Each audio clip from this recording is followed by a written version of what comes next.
Welcome to Uncanny X-Minutes, where we bring you the comics behind the movies. I'm producer James. And I'm Sasha. And we're watching X2 X-Men United, minutes 100 to 110. So close to the end. We're getting there. Stasha, what happens in these scenes? Well, Magneto pulls a reverse Uno on the humans. For sure. Wolverine confronts Stryker, and the facility starts to flood water. So Wolverine confronts Stryker, and we never have to hear about Stryker ever again. Mm-hmm. Except for the other two movies he's in. For such a... at the time, didn't think anything of it. Yeah, he's an important character. Obviously, he's in all these movies. He's... We've already run out of almost all the stuff he's in. I know, there's not we can't talk about him anymore. We do have more, but not much. We were strategic about it because we're gonna have to talk about it. Sprinkling it out, so we're not going to talk about Stryker. No, not going to do it. What I do want to talk about. So you know how the other week we talked about mutants trying to be wiped off the earth? Mm-hmm. I was like, oh well, in this scene, Magneto goes, you know what? Let's do it to the humans instead. Yeah. Hence the reverse Uno, which in this world is weird because there's not as many mutants as in the comics. I think.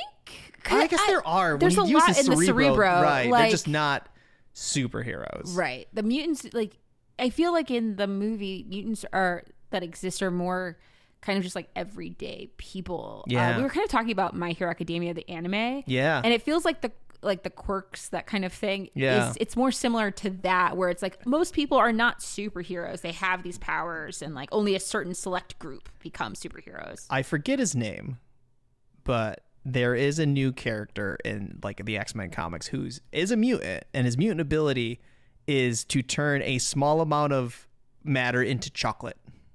Oh yes. Oh, there's also the ice cream one too. And that's it. That's all there. that's what most of these powers are. Most likely is I don't know, man. I can float 6 inches off the ground. That's it. I can levitate. So anyway, I was like, oh, there must have been multiple times where mutants are trying to, evil mutants are trying to take out humans en masse, and did not find as much as I thought I would. So instead, I want to talk about the one time where it did work. Okay. Kind of. Okay. Sort of. There is an era in the 90s called the Age of Apocalypse. Mm-hmm. And it's like we were talking with Days of Future Past. It's one of those situations where this was real. Yeah. This happened, and then once it was undone, it became an alternate timeline as opposed to the main 616 timeline. So... Right. The reason I want to give a little bit of backstory with Age of Apocalypse. So Professor X's son, Legion, who we've talked about before, is a mutant with a bunch of powers in his head with personalities attached. Yes. So he's talked about as schizophrenic. I think he's also been talked about as autistic. Yeah, there's a lot. There's a lot thrown at him, but let's be honest, you can't label someone who literally has multiple people in his head literally. You can literally see he has multiple peoples in his head and they have powers of their own, right? So you can't quantify him like that. Anyway, besides the point, he wakes up, he's usually scattered, he is not in control of any of his powers or who's in control of his body, but whoever's in control of his body, that's the powers that manifest. Mm-hmm. He wakes up and he's like, I'm in control. You know what we need to do? I need to kill Magneto before he causes all the problems he is causing right now. Yeah, it kind of blames Magneto as being the person who's kind of created the hatred for mutants in a way of being that scary bad guy that people could put on the television in the Marvel universe. So yeah. So he travels back in time, and a thing he can do. It's one of the powers. Yeah, it's one of the powers. He even plays around with it a little bit. He takes Storm to the point in time where her parents crash in a plane that she was on and she survived, and was like, you can help them. And she thinks it's an illusion. She thinks that he's just messing with her, and he's like, nah, that was real and you just couldn't do it.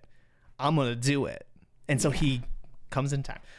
All right. So this is I love Legion, so go on. This is a point where Professor X and Magneto are friends. They're in Israel, and neither one knows the other's a mutant. Well, I feel like Professor X must know that Magneto's a mutant, right? Because he can read minds, or maybe he tries not reading minds. He tries. At this point in time, he tries not to. It doesn't really matter. Neither one's out as a mutant is really what it comes down to. They're just starting their journey of what they want to do. So Legion fights Magneto, and right as he's about to do the killing blow, Professor X, with working legs, leaps in front of it and takes the blow instead and gets killed. When this happens, a crystalline sheet goes over the entire universe and rewrites. I think it comes from the M-Cron crystal, which we've talked about before, which is a crystal that can change reality. The M-Cron crystal, I think at the end of Age of Apocalypse, is how Dark Beast comes to the 616 universe. And there's a bunch. I mean, that's also what the first Power of the Phoenix gets. You see the first true Power of the Phoenix is stopping the Shi'ar Mad Emperor to Ken from... Anyway, it's a big thing. Anyway, rewrites the entire universe. And if you're a reader of X-Men at this time, you are reading all these books. This thing happens. It straight happened in all of the books. And it replaces all of the books. You have 1 month later. Yeah. It is just, hold on. I got a list of all of these. Do you have them? I do. Excalibur. So the book Excalibur gets replaced with the letter X dash and the caliber of a gun. Right. Play on words. Then we get do you want me to read the new books or do the old ones? So each one of them gets replaced by old ones. So X-Force is replaced by Gambit and the Externals. Right. Generation X is replaced by Generation Next. This one's funny. Uncanny X-Men is replaced by Astonishing X-Men, which is a real title later on. Yeah. And once again, adjectiveless X-Men, just X-Men, is replaced by Amazing X-Men, which I believe also is used later. Wolverine is replaced by Weapon X. X-Factor is replaced by Factor X. And Cable is replaced by X-Man. Which is relevant because this is Nate Gray, not Nate Summers. Right. Yeah, which we've talked about in a previous episode. So you're reading up, all these things happen, and the next week it's just in media res. Apocalypse has taken over the world. He has attacked 10 years sooner than he did in the normal 616 because now there's no Professor X to get X-Men together. The world is not ready for Apocalypse. Yeah. So he takes over, he takes over North America. Yeah. But in a way of mutants are on top. If you're a human, you're probably going to get killed or put in a camp or made to flee to another country. Right. That is the closest anyone's gotten to actually doing it. For sure. It's not close. Yeah. Age of Apocalypse is wild. It's delightfully wild. I remember this was about when I started digging deeper into comics and I was getting Wizard magazine. I don't know if you probably remember that one, but it was here is Age of Apocalypse. And I was like, that is weird because I was watching the cartoon, so I'm like, well, that's obviously Wolverine, and this is where you see long-haired Cyclops with only one eye. You see Wolverine with only one hand. Sunspot looks all different. This is the time, this is when Jean Grey is with Wolverine instead of Cyclops, and then we did talk about this. We've talked about that a little bit, but they're some major. They're major Dark Beast comes from this storyline. The Beast is just straight up a villain, and he has so Dark Beast has transferred over. X-Man has at one point transferred over. Blink was another hero that transferred over, and Blink shows up in Days of Future Past, so we will talk about Blink. Yeah. Why did Wild Child coming from this one? So Wild Child came over. Also, there's a couple other villains with Dark Beast. I'm blanking on Sugar Man. Sugar Man. That's exactly what I was thinking. Who's disgusting and horrible, scary guy. I love it. He is so disgusting. He ends up in the universe. I mean, there's so much that comes from Age of Apocalypse that impact storylines for years after. Yeah. It was a huge, very popular. For something that would have been so jarring if I had read it at the time, if I was getting issues at the time, I would have been so angry. But looking back on it, it was brilliant and super cool. Like, just what a cool move to do, and just like throw people in, and like all these characters and all the relationships that you think you know and you understand are now completely different. Rogue is with Magneto. Yes, like that's the main thing. With Magneto and not Gambit. Yes, they're like together. They like have a kid. Yeah, it's crazy. We're not messing around here. It's so good. Anyway, but I mean, like, Angel's running like a club. Yeah, like an sort of underground club. It's interesting because Angel ends up being this character that is floating. Like, Apocalypse knows about him, and he kind of runs this thing, and he does like things that are like not allowed. I think he serves humans. Yeah, I think. He does. He has some humans like entertainers, I believe, and yeah. But they're like rich, and so he gets like he's like kind of sliding money until they get raided. Obviously, like, it's just part of the storyline.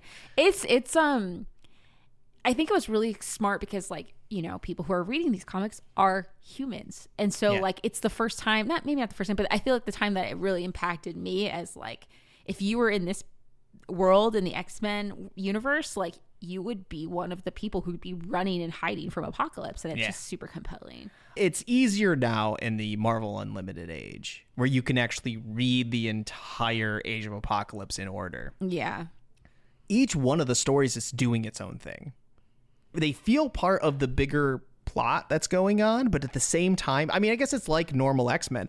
Uncanny X-Men and X-Men are the big plot, most likely. Mm-hmm. Sometimes they interweave with a different title, you know, like Cable or Wolverine or whatever, Generation X.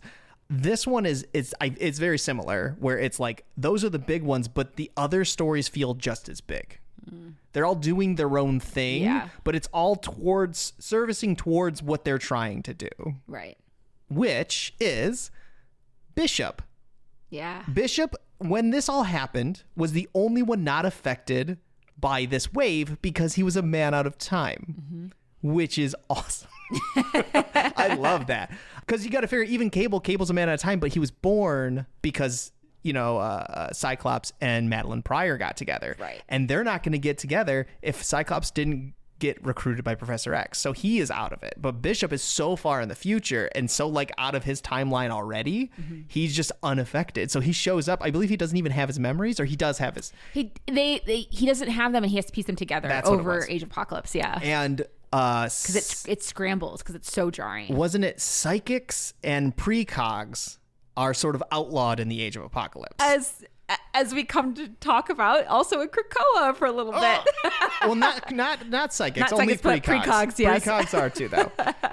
Which Destiny once again becomes a major figure in this, because they need to read his mind, Bishop's mind, to see if he's telling the truth and to try like repiecing the universe back together. I do like in Age of Apocalypse that the ending becomes like, we were talking about all these characters like Blink and Wild Child that like have to help out. Like Sabretooth's a good guy in this. Yeah. And these versions of all these people have to help. They know the world is wrong. They find out the world is wrong, and they sort of have to sacrifice themselves in order to make it right. Yeah. Which means they don't exist anymore. I mean, they end up existing, but at the time they didn't know that was going to happen. Didn't know that was going to happen. Yeah. Crazy. It also leads into, I've talked about the spin-off book, which is Exiles, which follows Blink after this, and then it just does more time shenanigans. It's basically like, did you like Age of Apocalypse and like weird time things and like changing storylines or whatever? Here's an entire series of 100 issues you could just read. Anthologies of like weird timelines we could hang out in. Right. Yeah. So I think that it was so compelling that I really liked that spin-off too. They also came back again. There was like another mini series and probably around this time, around like 2004, 2005. I mean, yeah, Exiles was 2001, I believe. 2001. Yeah. So it probably, like, there probably was a little one after that. It was in 2005. It was a one-shot mini series. Cool. That's awesome. Love to see that. And they were in Secret Wars as well, at least the... Sure, yeah, that makes sense. The 2015 Secret Wars. Sure. Yeah. Okay. So I didn't talk about Age of Apocalypse. I knew you were going to. So you're welcome. Thank you. The funny thing is, this all happens right before the first X-Men movie comes out. This happens between 95 and 96. X-Men comes out in 2000. That seems crazy. I I wonder what you couldn't boost do was. this. No, absolutely not. Absolutely not. I mean, we do eventually have a movie, Age of Apocalypse. It's not this. Well, it's not really Age of Apocalypse. It's just Apocalypse. It's just, it's not really this at all. That's what I'm saying. It's like you have Apocalypse in the movies. There is an Apocalypse coming up, and we'll talk about it. So I was thinking about it in the same way because I thought there would be more of like these issues, but with humans, but not really. Like I found some people online that were talking about like, well, technically Namor has wiped out Wakanda, and I was like, that is true. I did have that on my list at first. I didn't really want to talk about it because again, when we're talking about X-Men, technically Namor's a mutant. Everybody knows this. Maybe you don't. Sorry, Namor's a mutant. But that's not really what we're talking about here. Yeah. So I was thinking, and it kind of goes back to the timeline things. Mm-hmm. Because I feel like we've reversed. It's really hard. You can't really, in universe, wipe out all of humans or like subjugate them in that way without reversing it, because that's antithesis to the whole story. Absolutely. So I'm going to be talking about timelines that were created and people were wiped out from due to mutant actions. Okay. Which I think counts because all of those people's lives. So like, I mean, not to go too far. We counted Days of Future Past in the mutant one. So you got that. So here's my pitch, right? Uh-huh. There are, in the age of Krakoa, spitting out a drink. All right. In the age of Krakoa, so like skip ahead a couple minutes if you don't want to hear about this. If you're sick of us talking about here, in all fairness, Krakoa is coming to an end. It is. It is actually over now. And we won't stop talking about it. There's too much good stuff. I'm not going to stop talking about it. You know, it's just like how I have to keep bringing up Extreme X-Men. Yes. And I had to read almost all of Extreme X-Men. If I had to do that, you can read Krakoa. That's all I'm saying. Things are happening. So in Krakoa, basically there are the main... Really skip ahead if you do not want a major part of Krakoa spoiled for you right now, because I'm literally about to spoil it. Basically, what you find out is the main core thing, spoiler, is Moira MacTaggart is a mutant, and her powers is that she has 10 lives, which she doesn't know right away, but Destiny tells her that, like, to live. And so every time she dies, she kind of starts back over. With the memories. I think we have talked about this a little bit. I'm not major because up to this point, she's been a character for a very, very long time. And she's always been a human. Yes. So they kind of have to say she is undetectable as a mutant. Yeah, she's lying. And that's fine. I think that's really compelling for her. Yeah. There are literal timelines that she restarts, and like, because the outcomes for mutants aren't, or the outcomes for some of them, for just her in particular, we're just not good enough. I don't like this one. And she didn't like it. And so she just basically like literally ends a timeline, wiping out everything and starting over. And to take that even further, right, in terms of like timelines that existed but then have come to an abrupt end, later in Krakoa, major spoiler, Mr. Sinister is doing it, and even more flagrantly with Moira clones. I love it. It's called Sins of Sinister. It's incredible. Is the storyline, and it is him creating clones as like video game save points. Yes. So when he doesn't like the outcome, he kills that Moira right there. Yep. And reloads. Because I think the idea is it's a clone, and he ages it up, and at the point that it matures to, I guess, when the mutant gene comes in, I think it's usually around puberty, and I forget, she actually knows where hers is. Right. And also Sinister is he's like a gene manipulator, so like, and he accelerates the aging, and so he knows that like that's this day. Right. And he will just, like, I mean, when you think about it, like, there are whole lifetimes, and like in Age of Apocalypse, most of the people who like quote unquote die or get wiped out, their lives do restart and they come back to life or whatever. But it's a time loop, like Groundhog's Day. But as we saw in Age of Apocalypse, and as you see in these other timelines with Moira and with Sinister, these are people's lives that are completely different. It's not like you get to relive your exact same life every time, because you don't always make the same choices, or like people have shifted and things have moved around, and there are like geopolitical things that happen in certain timelines that don't happen in others. It's butterfly effect. It's huge. And like the amount of human lives that have been affected purely based on like Sinister being unhappy with how a council meeting went is insane. There is one issue right before Sins of Sinister. Yeah. It's what kicks off Sins of Sinister, where he is trying to basically take out as many of the Quiet Council as he can, and it is cartoonish. It's very funny of how he goes about doing it. Like, I'm reading it being like, this is happening. Like, this isn't not happening. This is happening. I don't know how it's going to end, but I'm along for the ride. I found the timeline they put in House of X, Powers of X, yes, of Moira's timelines. It's year 13 that it manifested. So there was always this danger before year 13. If she died, she would not reset. Right. And now it doesn't come to anything, but at least as of reading any of this, but there was a danger there. I actually think that that's important if you're thinking about it, and I'm sure the writers I think they brought it up in one or two of her timelines. She's like, I need to make sure, because Destiny keeps finding me, and I can't let her find me before I turn 13. Right. And I also think it's important because, like, if she dies, it's, again, we're talking about, like, then that's not fixable. You can't restart the timeline, and like these human lives are affected or like are put at risk or whatever. Like, if you lose those powers, like you can't fix it, right? Yeah. Like, that's the only reason whole you thing. can reset is you have the powers, and right. you don't have the powers until you're 13. Right. So like the using of the powers is bad because it's like it's having like major huge effects, butterfly effects, and I'm sure like lots of people die or don't die, or different people die depending on like which timeline it is that we don't see because they're protagonists of the story, but they Sure. exist in the world. But also in some ways it's also bad if she doesn't have them because like those powers are used pretty frequently for villainous activity.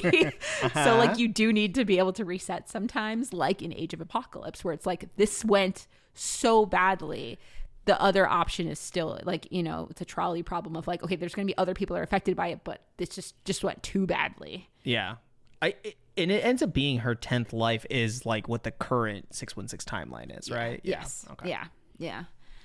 That is to say, not including Sins of Sinister, which I think make it really it is weird. timeline 10, but timeline 10 also has offshoots. Right. So it's like, what is that even really? Whatever his last one is what the 616 timeline ends up being. But like you said, it is what we've been talking about. It is a bunch of splintered timelines that I think Marvel likes to keep as the different universes, like right. the different parallel universes. Like, every universe has a designation. The 616 is what we keep saying that is the comic book universe. It is not the movie universe. No. It's not. It's not.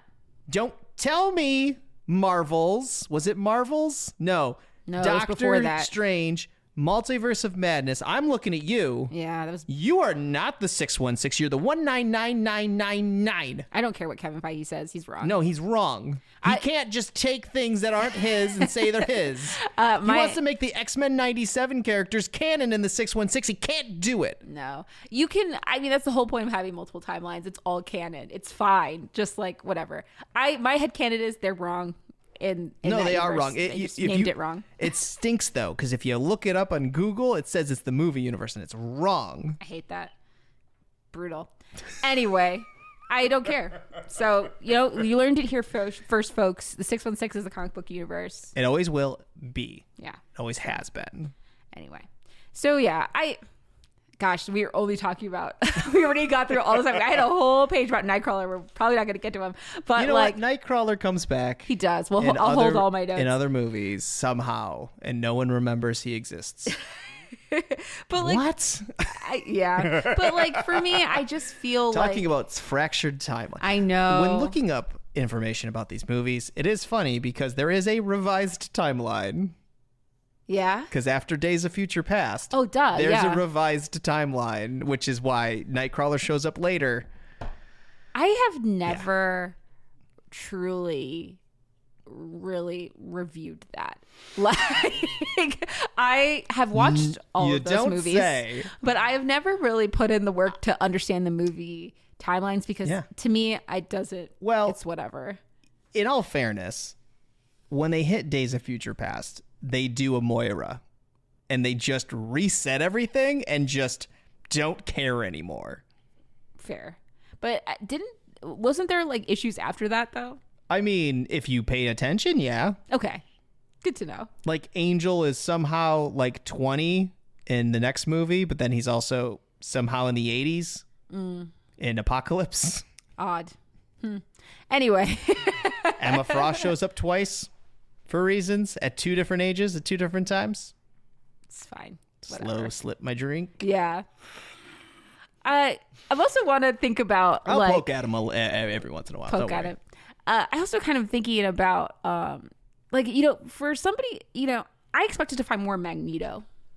I did too. I thought there'd be more Sinister. I thought there'd be more Apocalypse. There's not. No. Because I don't think their plans work. I mean, if you go into their plans, maybe there's a little more there, but I don't even think they slightly work. I don't think it ever really gets to that point. No. Really. And also, like, I think, like I mentioned earlier, right? It's like if you're going to tell that story where it happens, like it has to get reversed. Like otherwise, it really does. I mean, Apocalypse is your best bet. Yeah. Let's be honest. If you're interested in Sinister wants to make more mutants. Yes, that's true. He wants to manipulate everybody's genes and have a good time doing it. I guess like that is another way to think about getting rid of mutants, which would be to make everybody a mutant, which was Magneto's original plan in the first movie. That was also because we talked about it in the first season that it was the High Evolutionary and Sinister working together did both. Like it took away all the mutant powers and then it gave everyone mutant powers. Like that was the 2 plans. Right. But yeah, no, you're right. In an X-Men book, you don't want to kill all the humans. That's such a... Who's going to persecute your X-Men? It's so important that they're persecuted. Right. It's a crazy move in this movie to do that, though. Like that's Magneto's next move. That's crazy. Doesn't it seem like... I mean, I get it. And it's really interesting because in the movie, he's already at that point. Like, you're coming in to a much older Magneto. Sure. Than some of the later comics, I think. Like, I mean, Magneto's age, we've talked about his like backstory, but how he comes off in the comic books and how old he really is never like it's all very hand well, he hasn't, like we said, he hasn't been de-aged and re-aged. Yeah, so because even in the in the past that Legion goes to, he has white hair. He always has white hair. He does. So it's hard to say how old he actually is. Yeah. Short of he was in the Holocaust. Right. That's the only touchstone we actually have, is that he was born somewhere before 1945. Yeah. It has helped that he has been de-aged and re-aged. It like covers some of that. I thought that was one of those things that happened and nobody ever talked about. Like when you mentioned it, I was like, I've never heard that before. It must be something that that's so funny. Never was a thing. And then I read like Trial of Magneto. I was no, this is major. Somebody was like, oh no, we're doing that. We got to fix this. This is a problem. Well, because like, I mean, thinking about how he appears in the comic books later as like this like buff, like muscle, like Iron Man-esque dude. So buff. Like, you're like, that doesn't track with like how he shows up even in like like the early X-Men comics. Well, because he's been de-aged and re-aged and he's gotten swole at that point. That's what it is, right? So yeah, I find it interesting that there's not a lot of that. Like Magneto, especially even in like the animated series and stuff like that, there's like a lot of talk about subjugation of humans, but like he never gets there. There is a new X-Men story that I will be talking about next episode, where I'm not going to talk about this part, which is his plan, which is he gets souped up on a drug called Kick. Oh, okay. That soups up his powers, and he's going to reverse the polarity of the entire world, killing all the humans, I think. Okay. Or like messing them up. It's really badly. Like really badly. And maybe a lot of wildlife too. Probably. Eco-terrorist. Probably. I don't think he seems a little out of his gourd in that one. Yeah. So I don't think he's thinking straight. That I feel like that tracks. I mean, like, again, we've talked about this. Him. Exactly. But sometimes that's just how he is. And let's not even talk about his clone. I think you've brought up Joseph before, and we will talk about him probably at some point. He's wild. Joseph is weird. That is a very... That cat's a real wild one. I've mentioned it a couple times, but I'm not going to go into it right now. We don't have that kind of time. We don't, because we've run out of time already. All right. Well, that's a little bit about Age Apocalypse. There is a big, wide, vast story that's going on that we couldn't. I had almost thought maybe I'll do like a rundown of what's going on. It is hard. I gave you the bullet points. There is so much that's going on behind the scenes that's fascinating. I feel like we'll try to pepper in Age of Apocalypse storylines as if they come up in the movies or if we've got stuff related to it. I think that would do it more justice, just because, like you said, there's just so much content there. It is. It's like a year and some worth of comics. Yeah.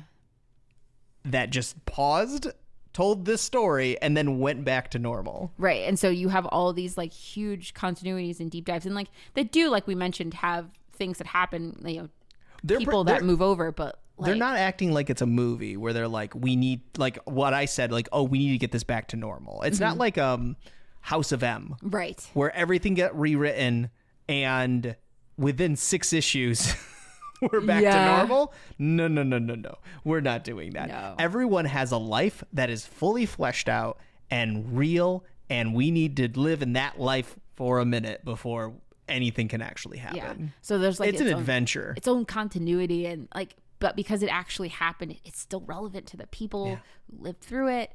Fascinating stuff. Bishop is great. Anyway. All right. I'm producer James. And I'm Sasha. And we'll see you for the next 10.